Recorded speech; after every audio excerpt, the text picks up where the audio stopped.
ભગવાન શિવજીની ભક્તિ છે ને તે એક વટ વૃક્ષ સમાન છે. જે કોઈ માનો, જે કોઈ જીવ વટ વૃક્ષને નીચે ઊભો હોય તો ગમે તેટલી આંધી આવે, તોફાન આવે, વાવાઝોડા આવે, પણ તે માનવને એમ કહેવાય કે નુકસાન નથી થતું. જ્યારે આંધી તોફાન આવે ત્યારે તમે એક વટ વૃક્ષ હોય, ભેગુર વૃક્ષ હોય, તેની નીચે ઊભા રહી જાઓ તો આંધી તોફાન તમને નડતા નથી, તમને રક્ષણ મળે છે. એવી જ રીતે જે શિવ ભક્તિ છે ને તે વટ વૃક્ષ સમાન છે. ભગવાન મહાદેવની જ્યારે તમે આગોશમાં રહો છો, એટલે કે તમે નિત્ય શિવજીનું ભજન કરો છો, શિવલિંગની પૂજા કરો છો, ત્યારે આ સંસારરૂપી જે વાવાઝોડા છે, જે આપણા જીવનમાં આવે છે, તેનાથી આપણને રક્ષણ મળે છે. એટલે ખાસ કરી તમામ શિવ ભક્તોને મારે એટલું કહેવાનું કે તમે ભગવાન શિવજીની ભક્તિમાં લીન રહેજો, નિત્ય ભગવાન શિવજીનું સ્મરણ કરજો, ઓમ નમઃ શિવાયના જાપ કરજો. ખાસ કરી અને શ્રાવણ મહિનો હોય, પવિત્ર મહાશિવરાત્રિ હોય, ત્યારે આપણે શિવજીનું ભજન કરી લેવું, શિવલિંગની પૂજા કરી લેવી.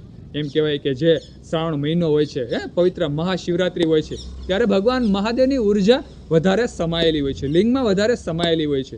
અને ખાસ કરી અને પરમ પાવન દિવસ મહાશિવરાત્રિ છે. તે દિવસે દરેક લિંગોમાં ભગવાન મહાદેવ વ્યાપ હોય છે, હાજર હોય છે.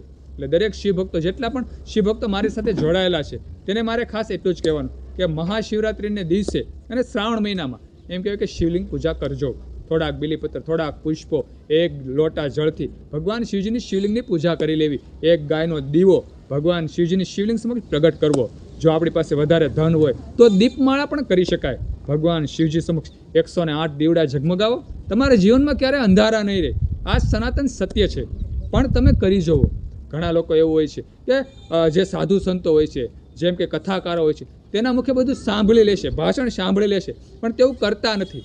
હંમેશા આપણા જીવનમાં અમુક કાર્ય આપણે જાતે કરવું જોઈએ.